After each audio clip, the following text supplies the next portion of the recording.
Hello दोस्तों, स्वागत है आपका नई क्लास में नए टॉपिक के साथ में। बिंदु आवेश के कारण वैद्युत क्षेत्र की तीव्रता का जो व्यंजक है, जो डेरिवेशन है, उसको आज हम क्लियर करने वाले हैं। बिल्कुल इजी वे में समझने वाले हैं। ये हमारे इस चैप्टर का नेक्स्ट टॉपिक है और काफी इंपॉर्टेंट है और बहुत छोटी सी डेरिवेशन है, इजीली आपको समझ में आ जाएगी। क्या होता है समझो।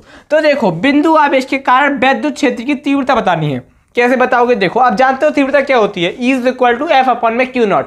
मैंने ऑलरेडी करवा रखी है। अगर आप इस क्लास को पहली बार देख रहे हो तो पूरी प्लेलिस्ट को फॉलो करो, चाहे फिजिक्स हो, चाहे केमिस्ट्री हो, चाहे बायोलॉजी हो, क्योंकि 2025 में और 2024 में जो कंटेंट बताया था, जो कंटेंट करवाया था, 2026 में भी जो कंटेंट करवाया था, वही कंटेंट पेपर में आया था उस प्लेलिस्ट से। और ये इस बार भी वही कंटेंट आपके पेपर के लिए ब्रह्मास्त्र साबित हो जाएगा। शुरुआत करते हैं। सबसे पहले देखो, मान लो भैया, क्या मान लो ये आपका एक बिंदु है। इस बिंदु का नाम है O और O बिंदु पर Q आवेश स्थित है और इस Q आवेश से R दूरी पर, कितनी दूरी पर? R दूरी पर एक बिंदु और है, उसका नाम P है, उस पर आवेश Q नॉट स्थित है और हमें इसी आवेश पर क्या ज्ञात करनी है? वैद्युत क्षेत्र की तीव्रता यानी कि E ज्ञात करनी है। आया समझ में? इतना क्लियर हो गया होगा। अब सुनो ध्यान से, मैंने क्या बोला। मैंने बोला भैया एक बिंदु है, उस बिंदु का नाम O है, जिस पर कौन सा आवेश उपस्थित है? जिस पर Q आवेश उपस्थित है।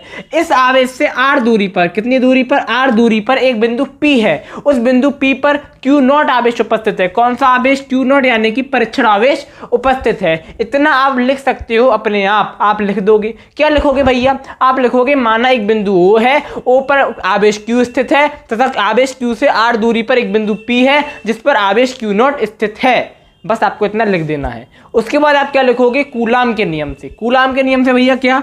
आपको इतना रचना में लिख देना है। उसके बाद कूलाम का नियम मैंने आपको इसलिए पहले करवा दिया, ठीक है ना। तो देखो, कूलाम का नियम और वैद्युत क्षेत्र की तीव्रता दोनों चीजें इसमें इंक्लूड होंगी, ठीक है। तो कूलाम के नियम से, और दोनों चीजें मैं आपको पहले करवा रखी हैं। कूलाम के नियम से F होता है 1/4 pi epsilon not Q1 Q2 upon में R स्क्वायर। लेकिन यहाँ पर आपका ना तो Q1 है और ना ही Q2 है, यहाँ पर आपका Q है और Q नॉट है। तो आप यहाँ पर क्या लिख दोगे बिना किसी परेशानी के? Q नॉट अपॉन में R स्क्वायर आप यहाँ पर लिख दोगे, ठीक है ना। इतना क्लियर हो गया होगा। अब आप एक और चीज जानते हो। क्या जानते हो? जो आपकी तीव्रता होती है, क्या होती है? वैद्युत क्षेत्र की जो आपकी तीव्रता होती है वो क्या होती है? E = F अपॉन में Q नॉट होती है। यानी कि इसकी डेफिनेशन क्या होती है आप जानते हो? क्या होती है? तो एकांक धन परीक्षण आवेश पर, वैद्युत क्षेत्र में स्थित एकांक धन परीक्षण आवेश पर लगने वाले बल यानी कि F को वैद्युत क्षेत्र की तीव्रता यानी कि E कहते हैं। इसकी डेफिनेशन आप जानते हो। मात्रक क्या होता है? न्यूटन। बल का मात्रक क्या होता है? न्यूटन। आवेश का मात्रक कूलाम, तो न्यूटन प्रति कूलाम इसका मात्रक होता है। ये चीज आप जानते हो, ठीक है ना। तो आप दोबारा से क्या लिखो, यहाँ पर फॉर्मूला लिख लो। क्या फॉर्मूला है वैद्युत क्षेत्र की तीव्रता का? E = F अपॉन में Q नॉट होता है, ठीक है ना। अब आप एक चीज जानते हो। क्या जानते हो? जो F की वैल्यू है वो आपको पता चल चुकी है। F की वैल्यू कितनी है? F की वैल्यू इतनी है। तो आप इसको समीकरण 1 मान लो, इसको समीकरण मान लो, ठीक है। इसको समीकरण 1 मान लो, ठीक है। फिर आप यहाँ पर लिख सकते हो समीकरण 1 से क्या कर दें? F का मान रख दें। F का मान रखने पर, समीकरण 1 से F का मान रखने पर, F का मान आपको पता है, ठीक है ना। तो F का मान जब F की जगह पर रखोगे तो क्या हो जाएगा? तो हो जाएगा E = 1/4 pi epsilon not Q not upon में R स्क्वायर अपॉन में आपका आ जाएगा Q नॉट, क्योंकि Q नॉट यहाँ पर चल रहा है। अब आप अगर गौर से देखो तो आपका ये Q नॉट से Q नॉट कैंसिल हो जाएगा। क्या रह जाएगा? E = 1/4 pi epsilon not Q upon में R स्क्वायर आपका रह जाएगा।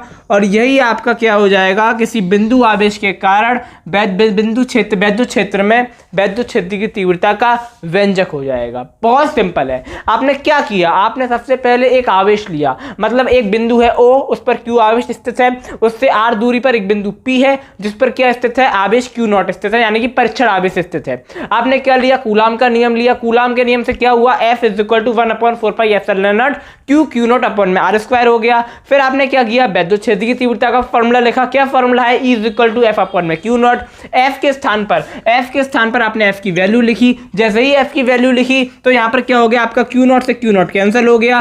क्या रह गया? E = 1/4 pi epsilon not Q upon में R स्क्वायर रह गया। और यही आपका क्या है? बिंदु आवेश के कारण किसी बिंदु पर वैद्युत क्षेत्र की तीव्रता का व्यंजक है। आपसे पेपर में यही पूछा जाएगा, आपको यही कर आना है। बस आपको यहाँ पर थ्योरी लिख देनी है। क्या थ्योरी लिखोगे तो माना बिंदु O है जिस पर Q आवेश स्थित है, उससे r दूरी पर एक बिंदु P है जिस पर Q0 आवेश स्थित है, जिस पर हमें क्या ज्ञात करनी है, वैद्युत क्षेत्र की तीव्रता यानी कि E ज्ञात करनी है और हमने ज्ञात कर ली। आशा करता हूं कि आपको समझ में आ गया होगा। अब मैं आपको मिलूंगा एक और नई क्लास में नए टॉपिक के साथ में, तब तक के लिए जय हिंद, जय भारत।